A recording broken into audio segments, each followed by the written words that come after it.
अस्सलाम वालेकुम। Welcome to conflict card.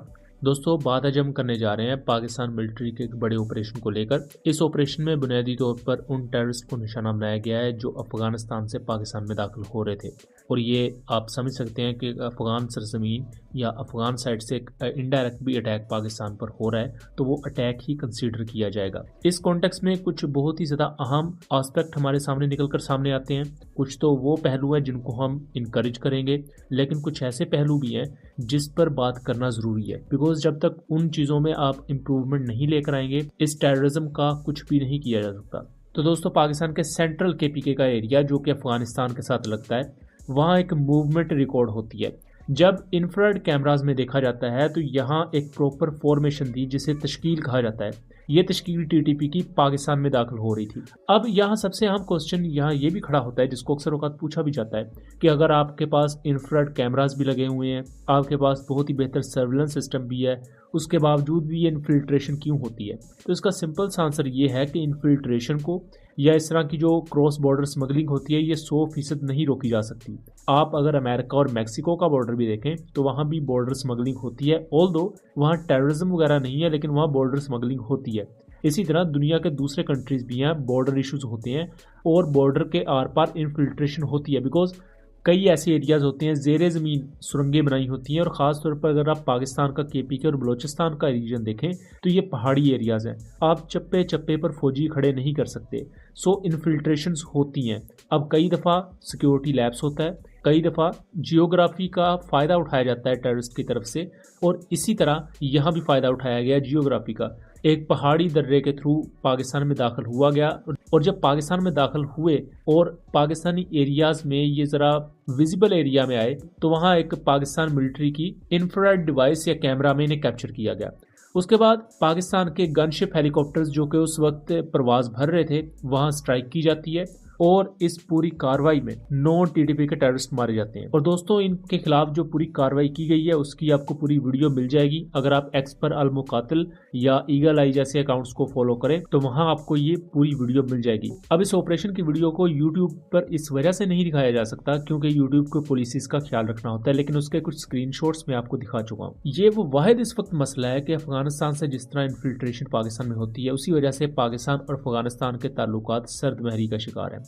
जब अफगानिस्तान और पाकिस्तान के दरमियान इस तरह के मामलात होते हैं, इन्फिल्ट्रेशन होती है या क्रॉस बॉर्डर स्ट्राइक्स होती हैं, क्रॉस बॉर्डर फायरिंग होती है, तो चमन बॉर्डर और इस तरह के जो दूसरे गेटवेज हैं सरहदी एरियाज में जहां से तिजारत होती है दोनों कंट्रीज में, वो बंद कर दिए जाते हैं। वो बंद करने से ना सिर्फ पाकिस्तानी साइड पर बल्कि अफगान साइड पर भी इकोनॉमिकली नुकसान होता है, और अगर इन बॉर्डर एरियाज को उस वक्त ना बंद किया जाए तो यही इन्फिल्ट्रेशन होने का खतरा होता है। तो कहने का मकसद ये है कि ये जो अनकन्वेंशनल वॉरफेयर है, ये दो धारी तलवार की तरह है। अगर आप एक फैसला लेंगे तो दूसरी तरफ से नुकसान है, अगर आप दूसरा फैसला लेंगे तो पहली तरफ से नुकसान है। अब ये एक अच्छी चीज़ है कि इंफ्रारेड सेंसर्स लगे हुए हैं, आपने बर वक्त इन टीटीपी की तश्कील को इंटरसेप्ट किया, कई जख्मी हुए, कई मारे गए।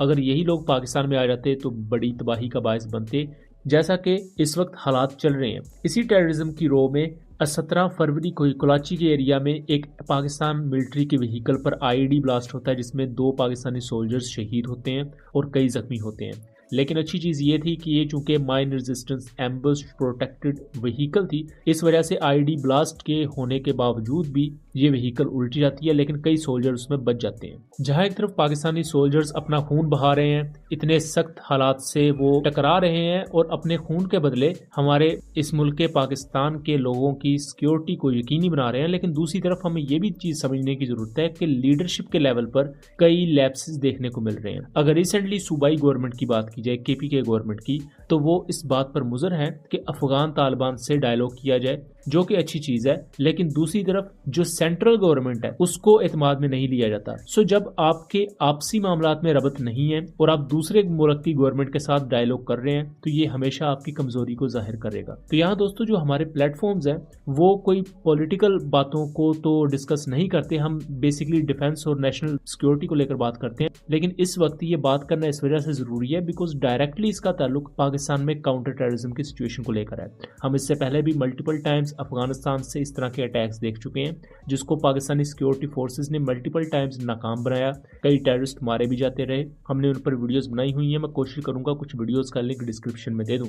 और जो भी हम वीडियो बनाते रहे उसमें सबूत, स्क्रीनशॉट्स वगैरह हम साथ साथ दिखाते रहे ताकि आप इन चीज़ों को समझ सकें। लेकिन अल्टीमेटली हम अपने प्लेटफॉर्म से यही पैगाम देना चाहेंगे कि जो लीडरशिप लेवल पर लोग बैठे हुए हैं उन्हें अपने ज़ाती मामलात को एक साइड पर रखते हुए एक बेहतर पॉलिसी बनाने की ज़रूरत है प्योरली अफगानिस्तान को लेकर, क्योंकि अफगानिस्तान में अगर इसी तरह के मामलात रहेंगे, इन्फिल्ट्रेशंस होती रहेंगी तो हालात ख़राब रहेंगे। आप हर दफ़ा होती हुई इन्फिल्ट्रेशन को रोक नहीं सकते, उसकी जियोग्राफिकल रीजंस हैं, ऐसे दर्रे हैं जहां आप हर वक्त नज़र नहीं रख पाएंगे। तो उसका सबसे बेहतर ऑप्शन ये है कि अफगान तालिबान खुद भी थोड़ी सी अकल करें, बजाय कि वो टीटीपी को सपोर्ट करने के पाकिस्तान के खिलाफ वो भी एक हुकूमत के तौर पर अफगानिस्तान के नुमाइंदों के तौर पर पाकिस्तान के साथ मुज़ाकरत करें। और पाकिस्तान को भी चाहिए कि उनकी प्रॉपर पॉलिसी हो अफगानिस्तान को लेकर, ताकि इस चीज़ का तयन किया जा सके कि मुस्तकबिल में हमने किस तरफ जाना है, ना कि माजी की तरह ही गलतियों को दोहराया जाए और आगे भी फिर उसके कोई नताइज नहीं निकलेंगे। सो दोस्तों, ये था एक एनालिसिस। उम्मीद करता हूँ चीज़ें क्लियर नहीं होंगी। वीडियो पसंद आई हो तो इसे ज़्यादा से ज़्यादा शेयर कीजिएगा एंड चैनल को सब्सक्राइब कीजिएगा। मिलेंगे अगली वीडियो में, तब तक के लिए अल्लाह हाफिज़।